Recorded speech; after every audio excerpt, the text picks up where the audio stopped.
go, guys. Wednesday. 3 down.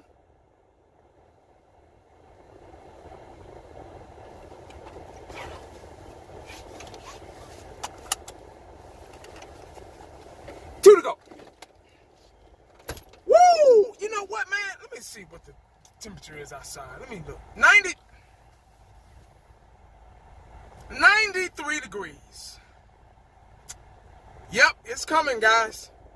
Summer is coming. They lied this morning on the news. They said it was going to be high 80s, 87, 88. Nah.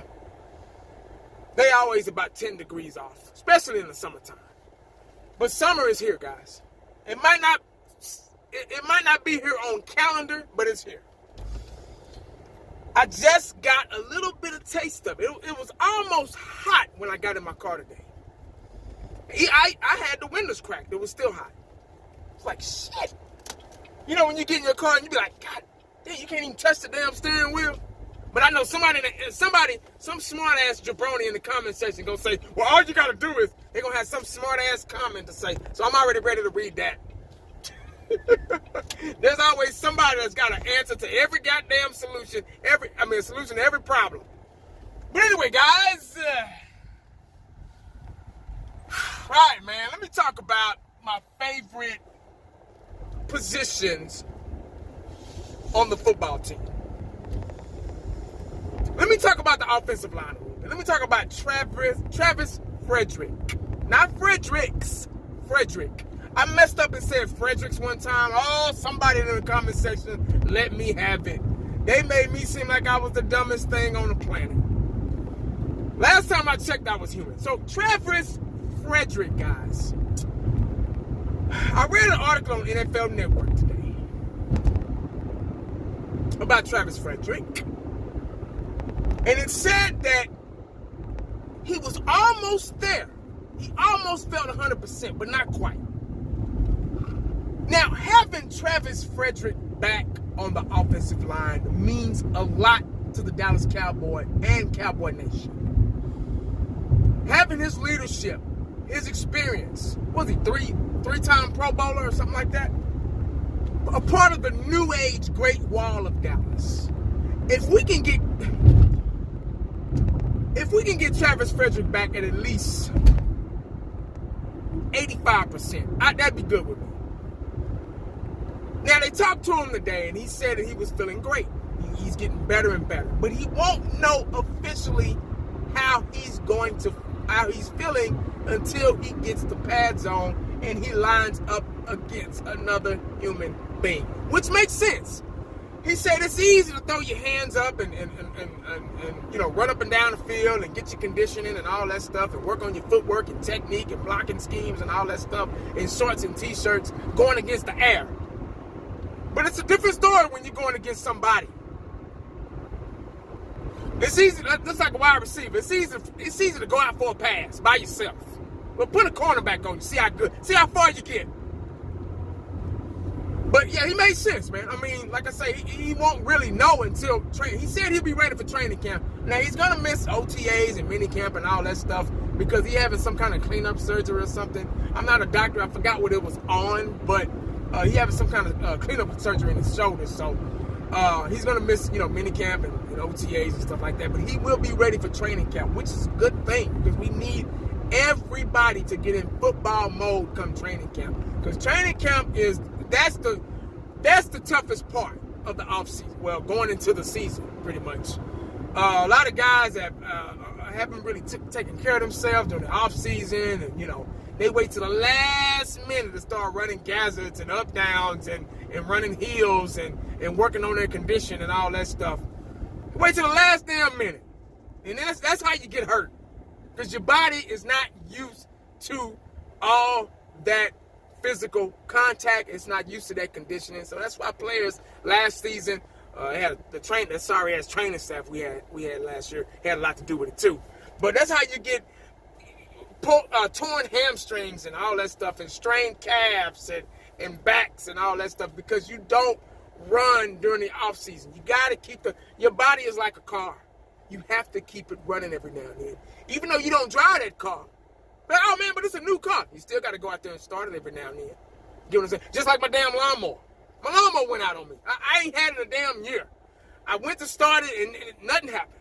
I changed the spark plug, the filter, and, changed the gas, just nothing. I didn't start it. I didn't go out there and start. I was like, well, hell, I'm not cutting my yard. So, me being a new homeowner in a brand new house, brand new yard, it's new to me. So I didn't know I had to go out there and start the damn lawnmower every 5 or 6 days. Shit, sue me, goddammit. But anyway, guys, that's Travis Frederick, man. I'm glad he's feeling better. He's getting better day to day. The GBS syndrome has really took a toll. He obviously, you guys know he missed the whole last season. Didn't play not one game because of it.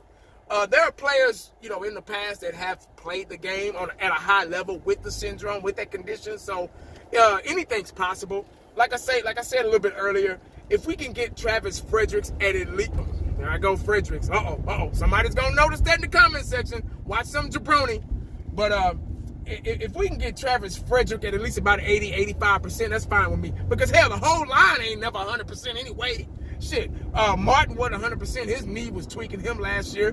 Tyron Smith, every time he break a damn fingernail, he's out for 2 weeks. And so on and so on. So the offensive line, they get beat up so much. They're in the trenches all the time. They never get outside the trenches, man. So they take the most punishment besides a running back, So they take the most punishment, and they get beat up a lot. So they're never really 100%. So if we can get them about 85, 90, somewhere around that margin, we'll be fine. But having him back, man, will really help the offensive line. Having his experience, his knowing where to blitz, and he's like a general he can help out Dak Prescott too. See, y'all don't know about that. See, a good Pro Bowl experience, quality center like Travis Frederick can help out the quarterback. You didn't know that, did you? See what I'm saying? So all these jabronis thinking they know everything. They didn't know that the center can help out the quarterback by picking out blitzes and defenses and all that stuff and communicate. I didn't say Joe Looney didn't do a good job, because he did. Joe Looney was a damn good backup. But it's time to separate the men from the boys when Travis Frederick come back. We need him. We need to rebuild this offensive line. I got a good feeling about this offensive line this season. With the draft picking of Connor McGovern, I think that's his damn name, McGovern, what the hell? Who? Anyway, whatever. I think Govern was a good pick. I think he's going to be a solid swing offensive lineman. He can play, about 2 or 3 positions on the line. So, we good. You know what I'm saying? I think we're going to be back at that best offensive line in football status. And when you got that, when you have that, when you mix all that together, and it creates a positive antidote. Zeke is going to be the leading rusher again, being the best running back in football again. You get to control the clock, milk the clock, time of possession. You get to control offense and defense when you have the most dominant offensive line in the. Yeah, I did say defense, goddammit. You're not hearing things. I said defense too.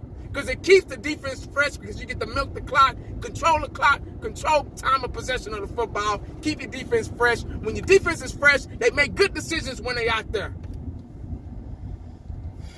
Anyway, guys, make sure you stay cowboyed up and prayed up, because you never know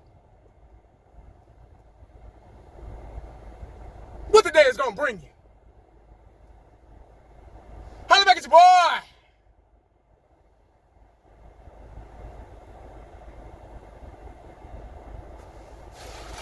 Get my water out, man. I'm thirsty. All this damn talking.